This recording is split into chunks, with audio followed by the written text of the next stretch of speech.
guys, today we are talking about movement. So the importance of several different types of movement, and today I'm not going to specifically talk about structured exercise or resistance training, anything like that. We're just talking about moving throughout your day and the importance it has when it comes to your weight loss and burning fat, your body's ability to increase its metabolic rate. So since the pandemic, really, most people have gone remote. A lot of people are working at home, including myself. We sit, most people sit about 7 hours a day. And a lot of people don't get out of their desk or out of their seat except to go to the bathroom or maybe to get a snack. So we need to think about the effect this has on our body. We're not burning any extra calories just sitting in a chair. So we have to be moving around throughout our day. And this is a very easy thing to leverage if you're trying to lose weight. Even if you're not trying to lose weight, you need to be moving. So when I say you need to be moving, let's get specific. Something really easy for everyone to start doing is walking. And I posted about this yesterday on Facebook. What I started to do, I ordered a walking pad, a walking treadmill, but it's a lot smaller and more compact and less expensive. And it goes right under my standing desk. And I'm able to walk while I work. I can walk 2 to 3 miles in a half an hour. It's really amazing. It has been such a game changer since I started working from home. And so this walking, right, even walking throughout your day, taking a short break and just walking 10 minutes, maybe you do 10 air squats or 10 push-ups, but walking, if you're able to get outside and get sunshine, that's even better. That is going to increase your metabolic rate. It's going to increase your calorie burn. But one way specifically that you can leverage walking to your advantage is to walk when you first wake up. So if you're living in Indiana or somewhere cold, you're listening and you're not from here, and there's snow on the ground, and you're thinking, well, I can't get up in the morning and go walk outside. Okay, fine.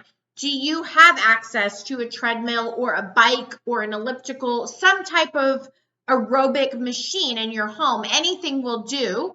But the key to this is wake up in a fasted state. So you haven't eaten any calories, but you've had caffeine. So have some caffeine, black coffee, black tea, plain, nothing in it, water.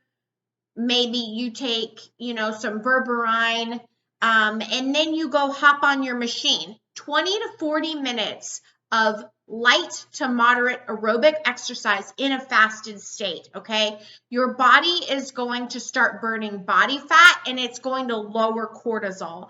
This is important because if you can get your stressful workday started with your cortisol a little bit lower, it's really going to set the stage for your mood and your stress levels the rest of the day. And then if you're someone who is able to go to the gym then later in the day, our body's optimal time for muscles to absorb glucose and to repair is between the hours of 2 and 6 p.m. Our muscles have a circadian rhythm, and its rhythm is most awake. They're most awake, our muscles are, in the afternoon. So that's something to keep in mind. Obviously, if you can't exercise in the afternoon, by all means, exercise when you can. And it is not recommended to exercise right before bed, but that's beside the point. So this walking, this movement is really going to help get you started burning calories and help set your cortisol levels for the rest of the day. And then also, if you are able to go outside and walk, by all means, go outside and walk, especially if the sun is shining, even if it's cloudy. If you can get outside and do it in the morning early afternoon, mid-morning. This also helps regulate your sleep rhythm and cortisol. So the blue light from the sun helps regulate sleep rhythm. And the best time to get it is in the morning. And then we all know we get vitamin D. And that's very important. We synthesize vitamin D. So if you can get outside and walk, that's a 1-2 punch. If not, do it on your treadmill. And then there's also something called NEAT, and that is non-exercise activity thermogenesis. So these are things, this is movement like fidgeting, right? If you're someone who shakes their leg, I'm someone who shakes their leg or fidgets a lot, or you stand or you sway, that is NEAT. And then you also have things like doing the laundry and doing dishes, walking up and down your stairs, carrying groceries. These are also non-exercise physical thermogenesis. So these are different types of movement, but you're burning calories. So you need to make sure if you're working from home, if you're working at an office, if you're at a desk, you're getting some of these movements throughout the day just to help boost your metabolism. They're really easy ways to boost your metabolism. And my next tip for leveraging walking for fat loss is to walk after meals. So especially a high carbohydrate meal. So walking after meals, studies show with people wearing continuous glucose monitors, walking stunts the glucose impact, the blood glucose impact. So it helps to lower insulin. I've talked about this before. Muscles work independently from insulin. Muscles can pull glucose from the blood without elevating insulin. That's a really good thing. So if you've had a starchy meal, even if you've had a regular meal, walking after meals improves digestion. So it's going to help you digest your food and to stunt that blood glucose rise. A 20 to 30 minute walk is great. If you can't get outside and do it, go do it on your treadmill, even if it's 10, 15 minutes. If it's not 20 minutes, that's okay. But obviously the longer, the better, and the more brisk, the better. So these are really easy tools to leverage your fat loss. They're easy things anyone can do. As long as you have legs, you can do it.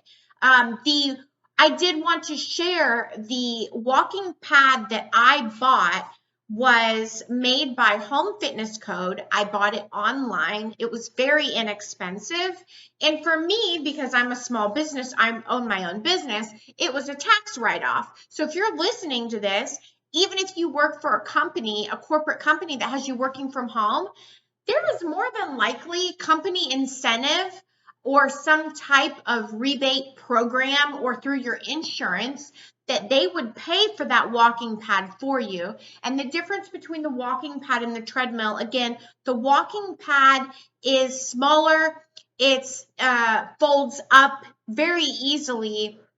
You can still run on it, but it is meant for walking. So, but it's a lot easier to purchase, set up, move than a big treadmill. But even if you have a bike or an elliptical or some other type of cardiovascular machine, you can use that as well. But walking is it's a pretty simple thing. You can put in your headphones, listen to a podcast, listen to some music, relax, and enjoy the movement. And I guarantee you, when you start to make this a habit, you will start to enjoy it more. And my tips sort of around this, if you're like, oh, I don't know if I can do this, or you get discouraged, maybe you do it for a few days and you're like, I don't want to do this anymore. Ask somebody to do it with you. So get some accountability.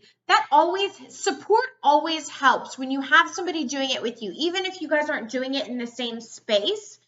If you have a friend, say, hey, did you do your walk yesterday? Or, hey, let's, get on Zoom or Facebook or something and walk together, whatever it is. But having an accountability partner to do it with you is going to help tremendously. And then scheduling the time to do it. So I tell this to clients all the time. you have to schedule it if you want it to happen, especially for those of you who are really busy, which I can relate. I live by my calendar. So if it's not in my calendar, I'm probably not going to do it. So I schedule it in my calendar, and I do it now every morning. And I try to get a midday walk, and then sometimes in the afternoon or evening. Typically evenings, I'm pretty shut down after dinner. So these are some tips. I hope these are helpful for you guys to leverage something simple like walking. It will do wonders for your weight loss journey and just your overall health journey. Studies show in a sample study of a group of metabolically ill and overweight people, for 12 weeks, these individuals walked 3 days a week for 20 minutes, and those that did reduce their visceral fat by 2%. That's a lot in 12 weeks just from taking a walk a few days a week. So if you want to improve your metabolic health, walking does help. So I hope this video was helpful. If you have any questions, please just let me know.